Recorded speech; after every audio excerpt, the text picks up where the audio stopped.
Hello students, good morning. कैसे हैं आप लोग?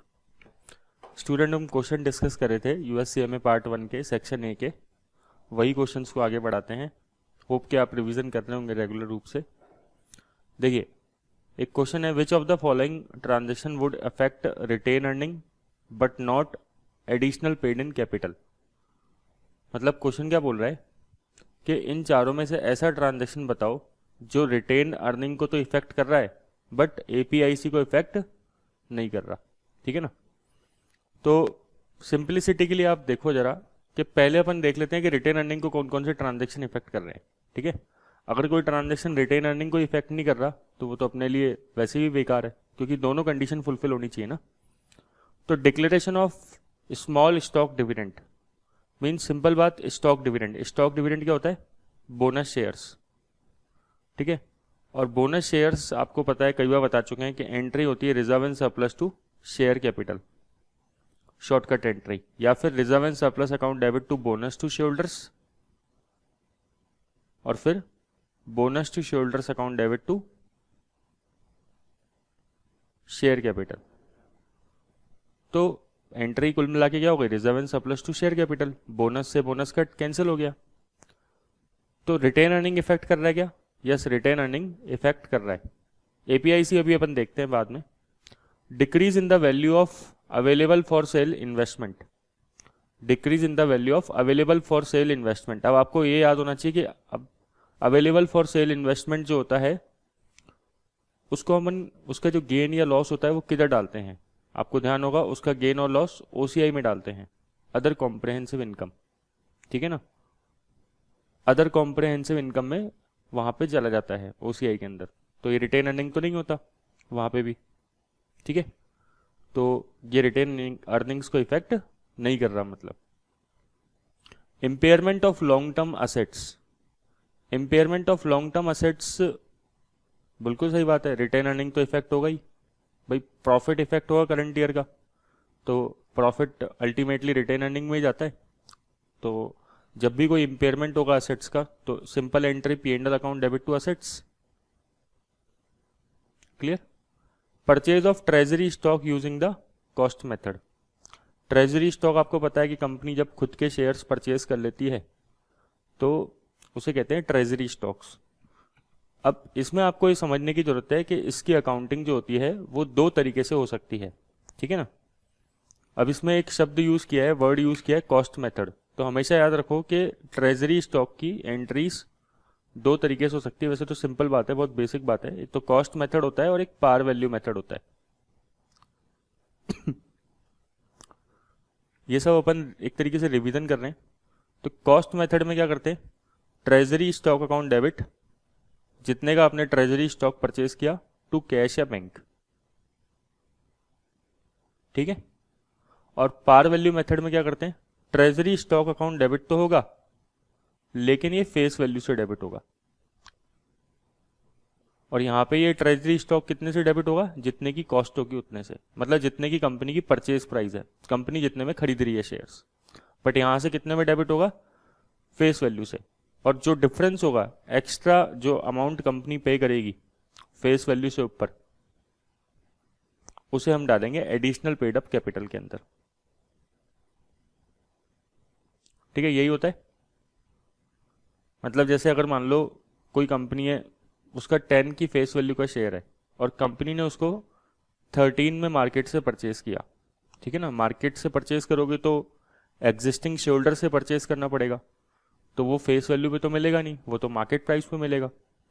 तो 10 का शेयर अगर 13 में परचेज किया तो यहाँ पे सीधा entry 13 account debit, 13 account credit, 13 से आ जाएगी। बट यहाँ पे आएगी 10 से, फिर 3 और फिर 13। होप कि आपको बात समझ में आई होगी। और ट्रेजरी स्टॉक जो होता है वो एक बेसिकली कॉन्ट्रा अकाउंट होता है।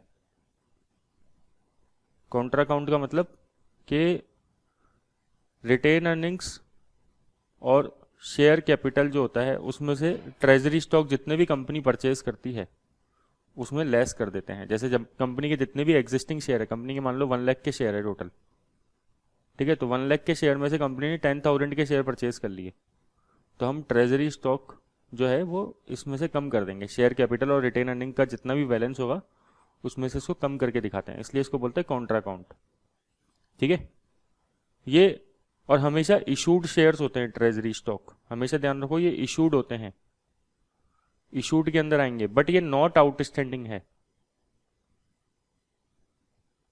आउटस्टैंडिंग नहीं है अभी। और कंपनी चाहे तो इसको बाद में कैंसिल भी कर सकती है खरीद के शेयर्स को, या फिर बाद में रीइशू भी कर सकती है। ठीक है, तो ये सब बेसिक सी बातें हैं। तो बताओ जरा, ट्रेजरी स्टॉक परचेज करने से कॉस्ट मेथड के अंदर क्या रिटेन अर्निंग इफेक्ट होगी? रिटेन अर्निंग अभी तो देखो यहाँ पे तो इफेक्ट नहीं हुई, लेकिन बाद में लेस जरूर करेंगे। ठीक है ना, तो एक बार तो रिटेन अर्निंग इफेक्ट करेगी। तो अब आप देखोगे तो 3 बच गए अपने पास, ए, सी और डी। ठीक है ना भाई, रिटेन अर्निंग कैसे इफेक्ट करी? क्योंकि हम जब लेस करेंगे बैलेंस शीट के अंदर दिखा के, तो शेयर कैपिटल और रिटेन अर्निंग दोनों में प्लस करने के बाद फिर लेस करते हैं ट्रेजरी स्टॉक जितने भी कंपनी ने परचेज कर रखे हैं वो।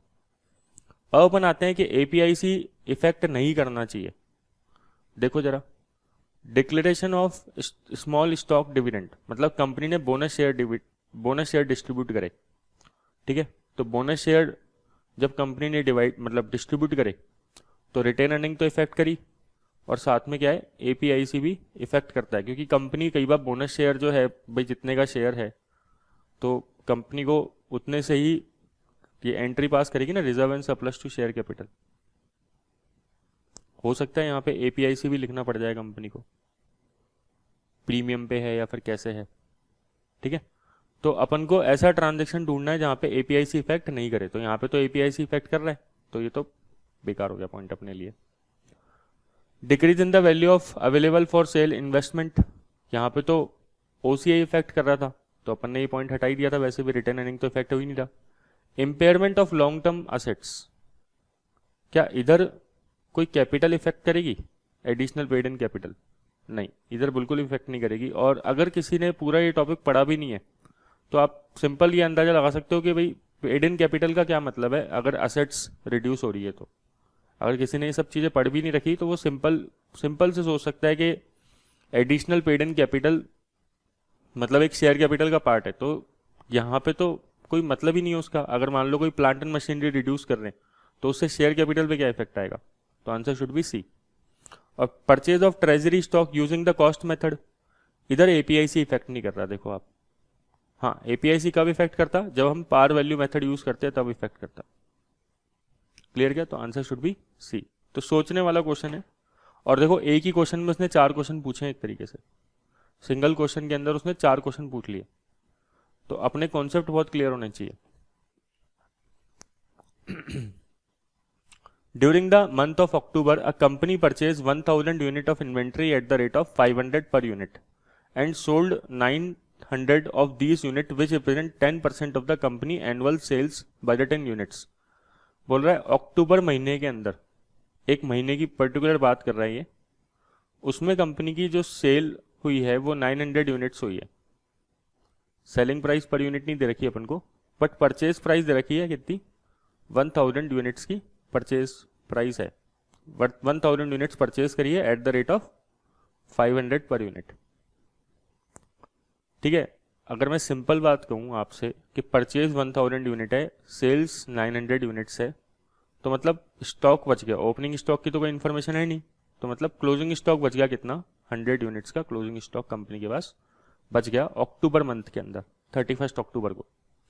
The company also incurred administrative cost of $3 lakh during October. Company ने इसके अलावा $3 लाख का एक्सपेंडिचर भी किया है, एडमिन एक्सपेंस भी किया है। ठीक है sir. By applying the matching principle, matching principle अपन पढ़ चुके हैं कई बार अकाउंट्स के अंदर, बेसिक्स के अंदर अपने। ठीक है, तो कंपनी कितना एक्सपेंस बुक करेगी? और ऐसा ही क्वेश्चन मैंने आपको यूनिट्स वगैरह बिल्कुल वैसे ही बिल्कुल सेम टू सेम भी बताया हुआ है कई बार। तो बताओ मैचिंग कॉन्सेप्ट क्या कहता है? जितने की सेल्स बुक करो उतने का ही एक्सपेंडिचर बुक करो।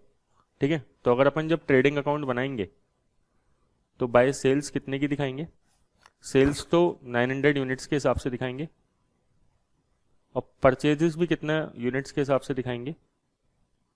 परचेजेस भी 900 यूनिट्स के हिसाब से दिखानी पड़ेगी। ठीक है ना। कोई बोले नहीं नहीं सर परचेज 900 यूनिट्स के हिसाब से नहीं दिखाना चाहते, तो कोई दिक्कत नहीं है, 1000 यूनिट्स के हिसाब से दिखाओ, बट यहाँ पे फिर क्लोजिंग स्टॉक लिखना पड़ेगा, बाय क्लोजिंग स्टॉक। बट ये क्वेश्चन केवल डायरेक्टली आपसे एक्सपेंसेस पूछ रहा है, तो हमें ये सब करने की जरूरत नहीं है। 900 इंटू 500, 500 की परचेज प्राइस थी, तो 900 इंटू 5 कितना होता है, 4,50,000। और एडमिनिस्ट्रेटिव एक्सपेंस का कोई ऐसा है नहीं, फिक्स एक्सपेंस होते हैं, सीधा सीधा ले लो। प्रॉफिट एंड लॉस अकाउंट बना रहे हैं वैसे भी अपन एक तरीके से, ट्रेडिंग P&L।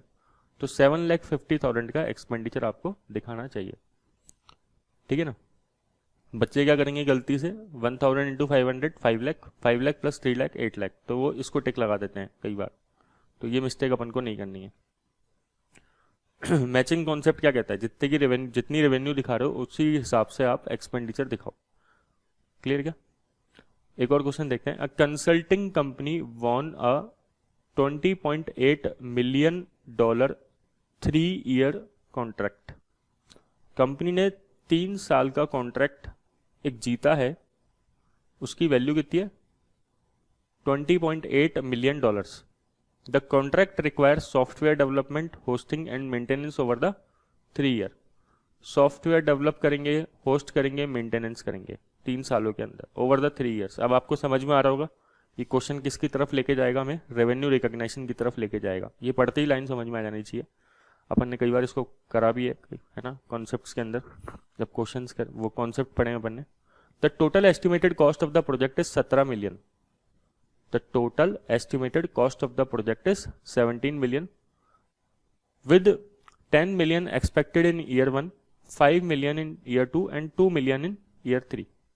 ये बोल रहा है कि 17 मिलियन का खर्चा हो जाएगा, उसमें से 10 मिलियन तो फर्स्ट ईयर में होगा, 5 million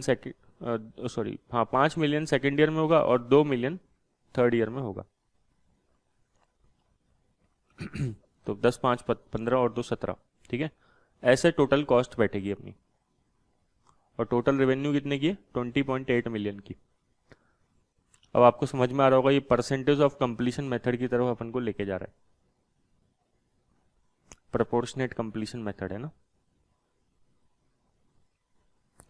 The billing schedule show that 5 million will be billed upon start of the work and then 5 million at the each year end। बोल रहा है कि बिलिंग जो हम करेंगे वो पहले स्टार्टिंग में 5 मिलियन करेंगे, मतलब एडवांस लेंगे, और बाकी फिर 5-5 मिलियन का ईयर एंड में कर देंगे हर साल में। बट बिलिंग से अपन को क्या मतलब है, बिलिंग से कोई मतलब नहीं होता। End of the year, at the end of the first year the actual cost incurred is 9 million. इसने सोचा था 10 मिलियन कॉस्ट इनकर्ड होगी, बट एक्चुअल में कॉस्ट कितनी इनकर्ड हुई है, 9 मिलियन की। और total estimated cost are unchange कितनी, 17 मिलियन। ठीक है, 17 मिलियन तो इनकर्ड होगी, ये तो बिल्कुल सही बात है, टोटल तो इतना ही बैठेगा। लेकिन फर्स्ट ईयर में इनकर्ड कितना हुआ, 9 मिलियन का इनकर्ड हुआ। ठीक है, बाकी मतलब जो बचा हुआ है वो आगे हो जाएगा 8। ठीक है, 17 minus 9, 8। And the total estimated cost unchange है। Using the percentage of completion method how much revenue should be recognise at the end of the first year. Question की साइज पे मत जाओ, बहुत छोटा क्वेश्चन है, ठीक है ना। तो फर्स्ट ईयर के अंदर रेवेन्यू कितनी रिकॉग्नाइज करेंगे, परसेंटेज कैसे निकालते हो आप, आपने कितना काम कर लिया, आपने 9 मिलियन का काम कर लिया, टोटल कितने की कॉस्ट बैठेगी, 17 मिलियन की। तो इससे परसेंटेज पता लग जाएगी कि कितना परसेंट काम कंप्लीट हो चुका है। तो 9/17 इंटू 100, तो 52.94% हम काम कंप्लीट कर चुके हैं। और टोटल रेवेन्यू कितनी है, 20.8। इसको मल्टीप्लाई कर देते हैं हम इससे।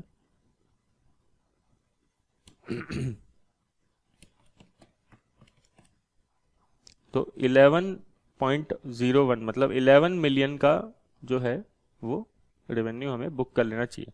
और कोई फर्स्ट ईयर, ये पिछला साल तो है नहीं कि उसमें से कुछ माइनस करें अपन जो पहले से बुक कर रखा है, वो भी चेक करनी है। ध्यान रहे ये अपन केवल क्वेश्चंस कर रहे हैं ना, ठीक है, कॉन्सेप्ट अपन अलग से पढ़ चुके हैं। ठीक है, तो वापस से कॉन्सेप्ट नहीं देख रहे हैं, बट फिर भी मैं कोशिश कर रहा हूं जितना हो सकता है छोटा छोटा रिवीजन कराने की कोशिश कर रहा हूं। At the beginning of the year a company entered, एक और क्वेश्चन देखते हैं। A company entered into the long term contract to build a factory for 40 million. Half of the construction would be completed each year for the next 2 years. भाई हर साल आधा आधा complete कर लेंगे और 2 साल के अंदर पूरा कंप्लीट कर लेंगे contract. At the beginning of the following year the company receive a second contract to construct a second facility for 80 million. और कंपनी को सेकेंड ईयर के स्टार्टिंग में ही एक और कॉन्ट्रैक्ट मिल गया। जो पहले था वो तो है ही 40 मिलियन का, एक और 80 मिलियन का और मिल गया। This project will last 4 years. और ये जो नया प्रोजेक्ट मिला है ये 4 साल तक चलेगा, ठीक है। और इतना इतना परसेंट काम होगा, डायरेक्टली आपको परसेंटेज दे रखा है। If the company recognize revenue of 40 million in the second year the method it used to account for long term contract was. Question के अंदर जो पूछ रहा है और जो इन्फॉर्मेशन दे रखी है, ये यहां से लेकर यहां तक वाली इन्फॉर्मेशन तो अपने काम की ही नहीं है। सेकंड कॉन्ट्रैक्ट की तो इन्फॉर्मेशन इसमें काम की ही नहीं है। क्वेश्चन ध्यान से पढ़ा जाए बिल्कुल। क्वेश्चन क्या पूछ रहा है आपसे, ये जो इसने कंपनी ने 40 मिलियन की रेवेन्यू डायरेक्टली सेकेंड ईयर में रिकॉग्नाइज कर दी, ये कौन सा मेथड यूज कर रहा है। आपको मैंने बताया था कि जो कंस्ट्रक्शन कॉन्ट्रैक्ट्स होते हैं उसमें 2 तरह के मेथड होते हैं। एक तो होता है परसेंटेज कंप्लीशन मेथड और एक होता है फुल कंप्लीशन मेथड, मतलब कंप्लीटेड कॉन्ट्रैक्ट मेथड, ठीक है। कंप्लीटेड कॉन्ट्रैक्ट मेथड क्या कहता है, जब काम पूरा कंप्लीट हो जाए तब रेवेन्यू बुक करो। परसेंटेज कंप्लीशन मेथड क्या कहता है कि परसेंटेज बेसिस पे करो। तो आपने सेकेंड ईयर के अंदर पूरी रेवेन्यू बुक करी है, ये कौन सा मेथड है, completed contract method. But IFRS के हिसाब से, यूएस गैप के हिसाब से, ऑब्वियसली हम यूएस सीएमए पढ़ रहे हैं तो ये किसके हिसाब से, यूएस गैप के हिसाब से। और दूसरी बात, आईएफआरएस के अंदर ऐसे लॉन्ग टर्म कॉन्ट्रैक्ट्स के अंदर फुल कंप्लीशन मेथड अलाउ भी नहीं होता, ठीक है ना। आईएफआरएस के अंदर ऐसे लॉन्ग टर्म जो कॉन्ट्रैक्ट्स होते हैं उसमें आप ये नहीं कह सकते कि हम लास्ट ईयर में रेवेन्यू एक साथ बुक करेंगे, स्टार्टिंग में कुछ भी नहीं करेंगे, ऐसे अलाउ नहीं है, ठीक है। बट यूएस गैप जो है वो अलाउ करता है। और ऑब्वियसली हम यूएस गैप के हिसाब से ही पढ़ रहे हैं सारी चीज़ें, तो कंप्लीटेड कॉन्ट्रैक्ट मेथड जो है वो यहाँ पे किया है कंपनी ने अप्लाई, ठीक है ना। A company is preparing its financial statement in accordance with the US GAAP। अगर क्वेश्चन में कुछ भी नहीं लिखे तो भी अपन को यूएस गैप मानना है, क्योंकि अपन यूएस का ही एग्जाम दे रहे हैं बेसिकली, है ना। Listed below are the select financial data for the company. क्या है डेटा, नेट इनकम दे रखी है। अब नेट इनकम मैंने बताया था ये जो P&L से निकलती है लास्ट में, ठीक है ना, मतलब इसमें डेप्रिसिएशन वगैरह ऑलरेडी डिडक्टेड है, तो आप डेप्रिसिएशन दोबारा मत माइनस कर देना। Investment by owners, unrealize gain on available for sale security. Available for sale security का अनरियलाइज गेन अवेलेबल, अभी थोड़ी देर पहले भी देखा था हमने, वैसे भी ये कहाँ जाता है, ओसीआई में जाता है, अदर कॉम्प्रहेंसिव इनकम में। फॉरेन करेंसी ट्रांसलेशन लॉस, ये भी ओसीआई का पार्ट है, बट ये प्लस होगा ये माइनस होगा, ये लॉस है कि वो गेन है, बस इतना सा डिफरेंस है। What would be the amount that would be reported as comprehensive income. हमने पढ़ा था कि net income plus OCI is equal to comprehensive income बनता है। तो नेट इनकम क्वेश्चन में कितनी है, 9,50,000। अदर कॉम्प्रहेंसिव इनकम में इनकम वाला पार्ट तो 90,000 है, 90,000 है, लॉस वाला पार्ट कितना है, 20,000। तो 950 प्लस 70 मतलब 10,20,000, ये 70,000 हो जाएगा और 950, तो 10,20,000 इसका आंसर होना चाहिए, ठीक है ना। आपसे कॉम्प्रहेंसिव इनकम पूछ रहा है वो, तो क्वेश्चन बिल्कुल सीधे हैं, ठीक है। बट ये है सवाल कि आपका कॉन्सेप्ट पीछे से क्लियर होना चाहिए। और ये जो क्वेश्चन कराए जा रहे हैं ये एक तरीके से रिवीजन के हिसाब से कराए जा रहे हैं, है ना। और मैंने आपको पहले ही बताया कि जैसे अगर कई बार स्टूडेंट पूछते हैं, अगर आपको मोबाइल एप्लीकेशन डाउनलोड करना है हमारा, तो फाउंडेशन लर्निंग आप टाइप करेंगे ना गूगल प्ले स्टोर पे, तो वो मिल जाएगा आपको, तो उसको आप डाउनलोड कर लो, करना चाहो तो, है ना। और अगर आप एंड्रॉयड यूज़र नहीं हो, कई बच्चे आईफोन यूज़र हैं, ठीक है, तो आप सर्च करना iOS पे क्लास प्लस नाम से, CLASSPLUS क्लास प्लस, और सर्च करने के बाद फिर वो एक ORG कोड करके पूछेगा, उसको आप डाल देना YOEBP, YOEBP, पूरा स्मॉल में है ये ना, ठीक है ना। ORG कोड डालोगे आपका चल जाएगा ऐप, ठीक है ना। कई बहुत सारे स्टूडेंट के मैसेज आते रहते हैं, फिर वो पूछते हैं, तो इसलिए मैंने आपको बता दिया दोबारा, ठीक है। Thank you.